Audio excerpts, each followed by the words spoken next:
म्हसवड शहरात एका रात्रीत 5 दरोडे।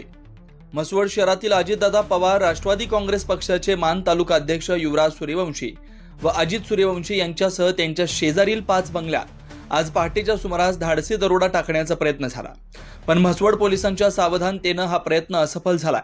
तरीही इतर 5 ठिकाणी चोऱ्या झाल्याचं खात्रीपूर्वक वृत्त आहे। आज पहाटे एक दरोडेखोरांची टोळी म्हसवड शहरात दाखल झाली आणि बंगला टार्गेट केला।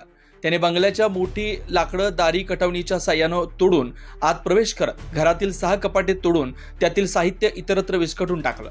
त्यात चोरट्यांना काहीही सापडलं नाही, मात्र जाताना त्यांनी घटनास्थळावरून एक मोबाईल घेऊन गेले, तर त्यांच्या बंगल्याच्या दाराचं मोठं नुकसान केलं। तर त्यांच्या शेजारी असणाऱ्या इतर 5 ठिकाणी चोरट्यांनी जाऊन चोरीचा प्रयत्न केला।